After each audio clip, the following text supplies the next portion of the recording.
why do something this big, right? Like if you look at this is only for 3 days. Only for 3 days. Yeah, this whole thing was filled up in the biggest convention center in Hong Kong. All these booths, everything set up, all these things up here, right? This was a pet fair before. I was here. Don't worry about it. It was a pet fair. I had like little dogs and stuff. The objective of this video obviously is to show you guys what's happening, what's hot here, and what people are spending effort on. Because I feel like this is not just about, let's hype up some coin, but really about who is developing for the next 5 years, 10 years, 20 years down the road. Because at the end of the day, this is what is tech changing. This is economy changing foundations. All right, let's get started.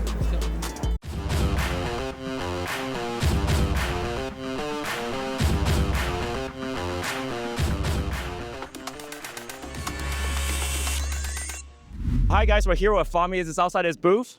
Really exciting time. Nice to be here. How are you finding Welcome. Hong Kong? I love Hong Kong. People are great. The vibe is great. The food is great. Unfortunately, I'm eating very well. But yeah, the energy here at Consensus, there's a lot of great firms here, great blockchains showing what they're doing. We're going to talk about privacy and what Midnet's doing. Exactly. And I think before starting the interview, we asked the important question, why are we here? And I think that's something that we really need to go inside and talk about. Yeah, let's go to the Midnight booth and have a chat. Fami, so, we're here in Hong Kong and we're asking the really big question. Why are we here?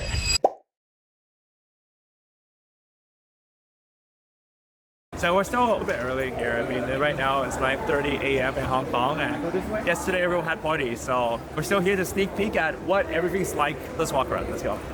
So one thing about being here early is that you can take footage of all the weird stuff that goes on. So yeah, I'm pretty impressed that Bullish built all of this for just 2 days. But this guy actually talks. That's pretty interesting. And then gather, hold the breath, and relax. Okay, one more time. Up. Inhale. Down.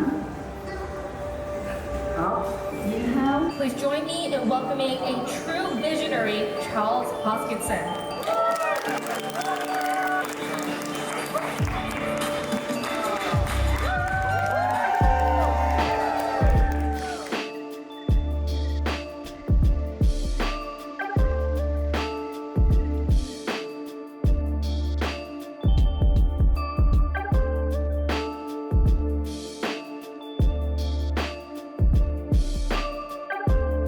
Tell our viewers, what do you do here at Reserve? Yeah, so I'm on our business development team at Reserve Protocol. Reserve is a DeFi platform that allows anybody to launch their own tokenized index.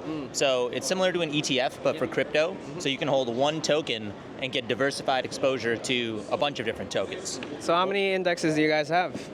We have a lot. I think we have over 20 on the platform right now. One of our most popular ones is the CMC 20. I'm sure a lot of people know about CoinMarketCap. Yeah. And so you can find this one right on CoinMarketCap, right on the top of the rankings page. Okay. And basically this gives you diversified exposure to the top 20 cryptocurrencies on CoinMarketCap. Okay. Are you guys official partners with CoinMarketCap? Yep, that's right. Nice, okay. So last question, how do you feel about Consensus? It's great, man. Yeah, this is my first time in Hong Kong. The energy's been really good, and yeah, I mean, we got a great booth over here, and yeah, I mean, it's been great. Yeah, definitely eye-catching. It's blue, and you're right next to Bullish, so it's perfect positioning. Super bullish, man. Yeah, so Stay bullish. Wait, you still bullish despite, crypto right now down? Always, man. Always bullish. Yes, sir. Buy and hold. Absolutely. Hey, I think like one of the most interesting things right now is like the tokenized real world assets. So you're seeing a lot more stocks and all this stuff come on chain. And what's cool is with Reserve, you can actually bundle all those things together. So we're really looking forward to that over the next quarter, 2 quarters into the next year. So looking for tokenized equities, Yep. commodities. The Hyperliquid's already doing that with HIP3. Would you consider they're like a competitor to you, or? No, definitely not. I think, the good thing about Reserve is we can kind of blend and work with any project. Okay. So, whether it's Hyperliquid that's doing it with HIP3, or it's like Ondo or X stocks or any of these guys who are working on tokenizing equities and commodities and all that, we can plug and play right with anybody. So, yeah. All right, thank you so much. Of course, man. Welcome, guys. We're here with Angus Lee, the BD Director of Certic. Now, boys, We have been following CertiK for a very long time, but we're also wondering what's going on in the blockchain security space. What's the latest developments and updates that CertiK has going? Yeah, thank you so much, Ron. Appreciate the opportunity. As you all know, CertiK is actually founded in 2017 for the uninitiated. That we're one of the leading cybersecurity firm in the Web3 space. We've secured more than 5,000 enterprise clients and secured more than $600 billion of assets. Going back to your question, is that what's the recent development in the blockchain space? The fun fact is that we recently released a report called the 2026 Skynet Prediction Market Report. And we do have a lot of reports out there. If you'd like to have one, we'd like to give you one as well. In there, we found out that recently the prediction market is very popular. The annual trading volume has actually increased 4 times over 2025 to 2026. So in 1 year, they have increased 4-fold. Yeah.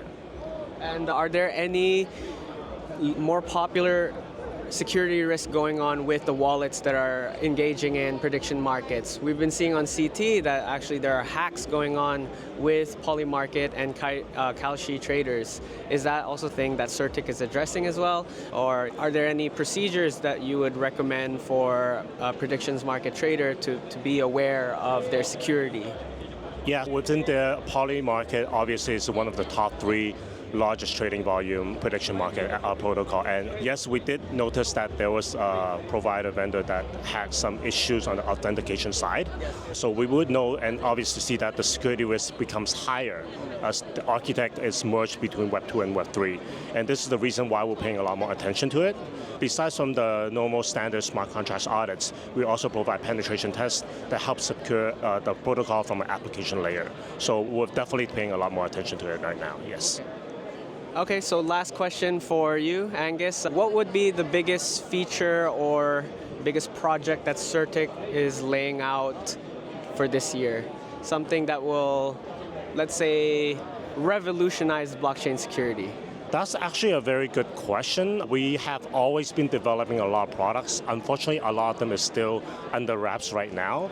But to share a little bit, as I mentioned, we have a very robust and very popular Skynet leaderboard. It's basically a dashboard where any users, investors, and project owners can go to our platform to see a lot of projects that's ranked and rated by the security score by CertiK.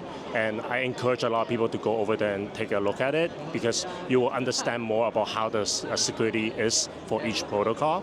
And we also do a lot of reports to share a lot of insights. So please stay tuned, and we will also announce more about the products in the near future as well.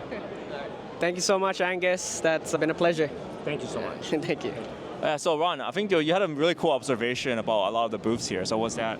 So yeah, when we went to the exchanges, there's a lot of booths here, and some exchanges are showing up here as well. But when we looked around the booths and noticed, there's no, trading stuff. And then I asked around, they said they don't have the license to show trading. It's just 100% branding for now. That's actually pretty impressive if you think about it. It's good and bad, right? Just like so many limitations still. I feel like we're still, and it goes to show it's very symbolic of the situation we're in, right? Where it's still very new tech and the regulations are coming, but at the same time, it's like sometimes it's initially too restrictive. So all these exchanges, like they want to show the cool products, but they can't because it's just like that also is a good sign because we're definitely still in an early stage. That's for sure. There's a lot of potential for these exchanges to grow, so we're not late. That's what I think. Yeah, and I think it's and it feels like how early we are. It's just symbolic of how early we are. Where like, I think 20 years down the road, everything's going to be regulated. It's going to be like the boring, IPO listed companies and listed company stuff. That's going to. Well, it's still a little bit of fun in crypto, and I think By then you'll look like Charles Hoskinson. I cannot believe you said you're older than him. I'm older than Charles. That's how old I am. Yeah. Man stressed. Man stressed. But okay, going on to another topic, I think that's quite interesting, is I feel like every conference we go to has a different dynamic. Yes. Yeah? Yes. Because like we see Web3 Festival where that's focused with a lot of Chinese, and here we have more Western counterparts. But there are still some Chinese, native Chinese projects. Yesterday we saw a meme coin platform, I think it's called Alph.ai.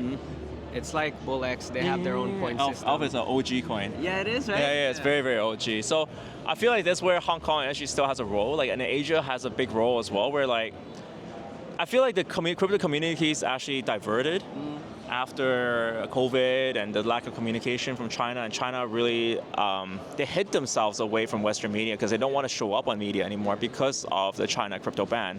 But they're still around. Yeah. You know, Fambushi still owns a lot of Ethereum. You know, we talk about Tom Lee, but why don't we talk about Fambushi, right? Which is early stage investors. And I feel like there's still a lot to explore, and I feel like this is one thing where the AI community is doing a little bit better, where there's that huge search for what's happening on both sides, and like the both sides have a lot of communication. Yeah. I feel like right now, like we're reopening up on crypto side, and I Yeah. think that's something that's happening. But for the AI side, I'm still a bit frustrated as a Hong Kong citizen because yes, they're very progressive for AI, but we know that here in Hong Kong we cannot use ChatGPT, Anthropic because apparently China wants to push their own AI. They don't want. It's also about starving. Yeah. It's not just about China. It's Okay. about the Americans politically trying to starving China out of the AI race, right? It's not about they saying, hey, look, yeah, we don't want your stuff. You know, don't sell your drugs here. No. They want it, but at the same time, a lot of countries they kind of because of that.